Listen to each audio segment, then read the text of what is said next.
para a gente entender o porquê que a China se tornou o que se tornou,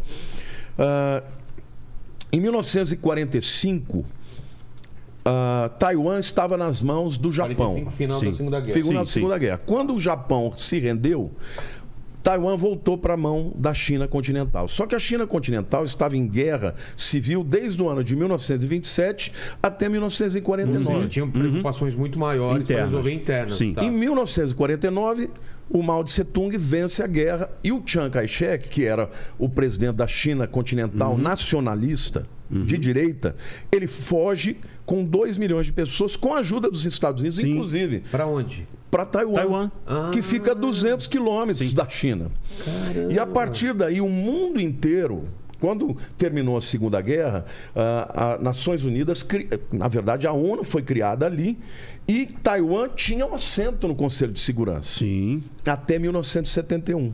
Em 1971, a ONU vota uma resolução em que ela passa a considerar a China continental comunista como a verdadeira China.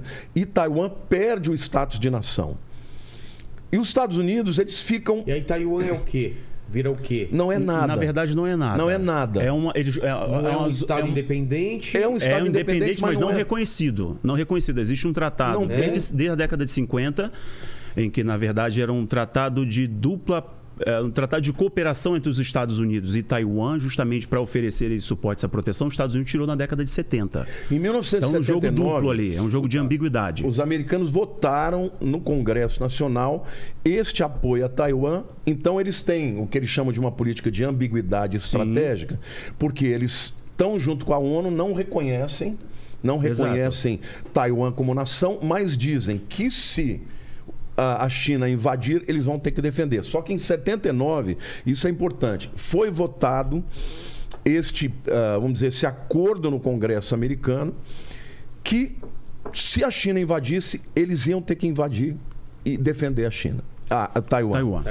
Isto significa que hoje a China já avisou, não é uma questão de ser, Sim, é quando nós vamos invadir. O quê? Vai reintegrar. Oficialmente? Não, é tempo. Não, ele fala tempo. abertamente. Questão de tempo. Ele fala, não, Taiwan é parte da política do rejuvenescimento da China, da grande China. A China tem um ideal de ser a potência mundial em 2045, a potência hegemônica. Até 2045. Até 2045. E esse é um ideal do Xi Jinping. Ele está agora, dia 20, tem a convenção, de 20 de novembro, Convenção Geral do PCCH.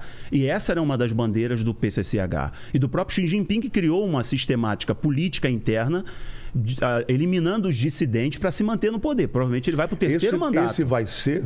Não, provavelmente não, com certeza ele vai para o né? terceiro mandato. Isso é tão importante para ele, por quê? Porque mesmo a China tendo muito poder, existem dissidentes. Sim. Então, para ele é fundamental ele ter uma promessa de campanha, porque ele não só vai ter o terceiro mandato, mas pretende ser vitalício.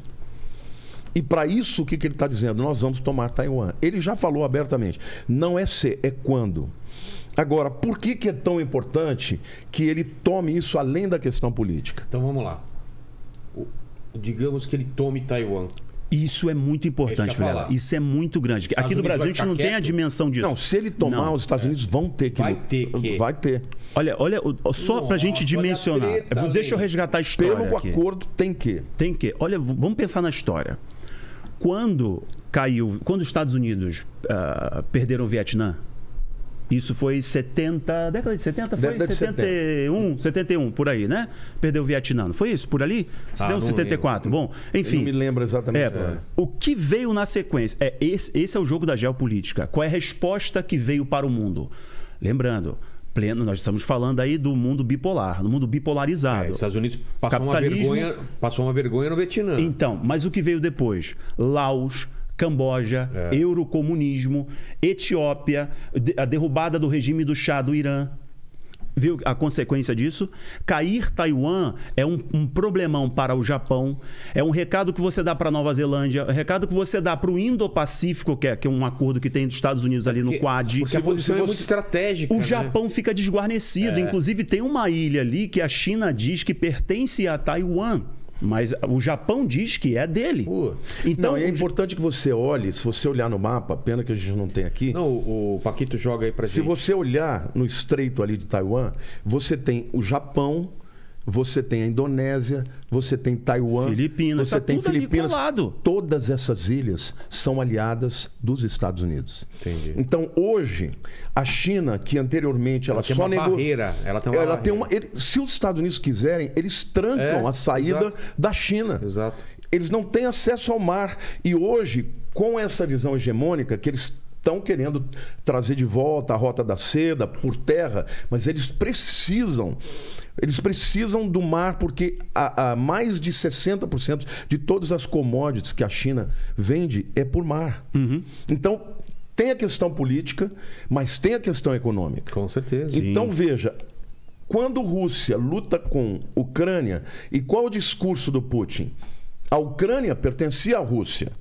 Sim. Então, no começo, ele começou dizendo: não, eu só estou indo lá para tomar de volta os territórios separatistas. Só que agora ele já falou. Não. Agora ele já está falando: nós vamos libertar os ucranianos dos anti-pessoas e dos anti-história. Isso aí. Ou seja, nós vamos derrubar o governo. Kiev, vão derrubar Kiev, vão derrubar o governo da Ucrânia. Só que a China está usando isso como precedente. Bom, se eles podem, eu também posso. Eu não sei se eu estou viajando muito, mas não parece muito que é um acordo entre eles. Claro. Mas é claro. Não parece, claro. Você vai lá, eu não vou fazer nada, daqui a pouco eu vou lá em Taiwan. Claro. Mas isso fica evidente quando você tem um jogador com mão fraca. A gente fala que homens fracos geram tempos difíceis. Biden. Criticavam tanto o Laranjão, criticavam tanto o Trump. Eu tenho minhas reservas quanto a ele, tenho minhas reservas quanto ao Donald Trump. Olha lá, dá para colocar. Ó, aqui vai estar assim, mas pro pessoal em casa tá ok. Lá. Tá, a gente dá Então, só Olha aqui, ó. Taiwan tá aqui. É isso aí. Isso aí. Olha em cima ali, ó. Filipinas aqui. Japão aqui. Isso aí. Taiwan, Filipinas. E até lá embaixo você vê tudo isso. Taiwan está numa posição muito estratégica. Ele tranca o mar, eles não saem. Se os Estados Unidos entrarem em guerra com a China, ele tranca a China, ela para de uma hora para outra. É muito próximo da China, olha só. Dá 200 quilômetros. Você atacar de lá. E a resposta que dá para o mini-míssel, o homem-míssel aqui para a Coreia do Sul. A resposta que dá para as Filipinas. A resposta que dá para toda essa região que já foi dominada pelo comunismo. Exato. Então você não... Os Estados Unidos perde o status de garantidor da ordem, da independência, da autonomia. Ele perde isso. Por isso que essa política de ambiguidade dos Estados Unidos com relação a Taiwan é muito problemática. Vamos pensar assim, ó. Por que os Estados Unidos, que está com uma economia agora com problemas seríssimos, né? Uma inflação, de 8%, falando em recessão, há 40 anos. Querem distorcer as terminologias e tal, mas está com problemas seríssimos. Estados Unidos, desde a entrada do governo democrata, desde a entrada do Joe Biden, teve aquele evento atabalhoado. De fracos por causa desse governo? Não, é uma sucessão de erros. Por exemplo, você pega o Afeganistão. É isso aí. Eles entregaram o Afeganistão e em menos de 15 dias os afegãos tomaram tudo. Eles perderam bilhões em armas que eles deixaram lá e deixaram para o inimigo. Para os caras. E depois, não só isso, mas o Biden agora... De novo, se ele não assumir uma posição de forte, nós vamos ter agora em 2024 os midterms election, que é a eleição do meio do mandato. Ele vai perder feio. Ele vai perder a House, ele vai perder. Então agora ele precisa mostrar força. Esse negócio da Nancy Pelosi, que é a presidente da Câmara americana, né, indo lá, e o Biden dizendo, não tem nada a ver com isso, claro que tem. Então vamos colocar esse contexto lá. Foi ontem ou hoje? Antes de ontem. Ela foi embora ontem. Ela foi para lá para demonstrar para a China, tipo, estamos aqui? O que foi? Veja só, o argumento dela é que foi defender a democracia e a autonomia. E ela sempre foi defensora disso. Ela esteve lá em 91, desde lá na Praça Tiananmen. Desde os anos 90, ela era uma jovem deputada, ela foi lá na Praça da Paz, lá e abriu uma bandeira pedindo democracia. Só o pessoal Google aí que vai ver lá em 1991, Nancy Pelosi, ela com 2 deputados democratas. Já não gosta dela, então. Não, mas a China não ficou chateada por ela ter dado essa declaração em favor de Taiwan ou defender a democracia. Eu acho muito estranho ela ter ido agora. Há uma suspeita. Não E é aqui. estranho. Aqui entre Não, nós. tá, ok. É óbvio que o Biden mandou. É óbvio. eu também Ele acho. tinha É que óbvio. mandar. Mas ele tira o corpo fora pra fazer um jogo duplo. Então, é aí que tá. É aí que tá. O Global Times, que é o portal lá o tabloide lá do governo chinês, né, o portal deles lá, globaltimes.cn, né, da China. Ele publicou uma charge, eu achei interessante, de uma pessoa que dá pra ver o rosto, é só a manga, botou a dura aqui, dá pra ver que é a bandeira dos Estados Unidos, riscando fósforo e um monte de pólvora. Ele E falou. Taiwan, Ele falou. Taiwan riscando fósforo. Quer dizer, os Estados Unidos estão provocando a China. Mas sabe o que é muito curioso e estranho, né? Porque um dia antes da chegada da Nancy Pelosi, teve uma conversa de 2 horas do Biden com o Xi Jinping. E os dois ficaram conversando e o Xi Jinping falou assim, ó, quem brinca com fogo vai se queimar. Ele tá dando um recado. Claro. E por que a Nancy Pelosi Sabe o que é isso? É Guerra Fria.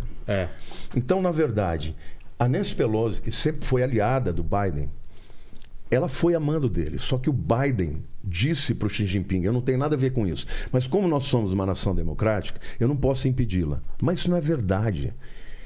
Ele tinha que mandar alguém de confiança dele para mostrar para o mundo e principalmente para o povo americano que ele não é fraco. Exato. Sim. Porque isso, para você ter uma ideia, os próprios republicanos bateram palma para ele. É mesmo? Os claro. caras tinham, porque ele tinha que Que fazer exigia alguma uma coisa. resposta. Porque se não fizesse isso, daqui a pouco eles iam invadir.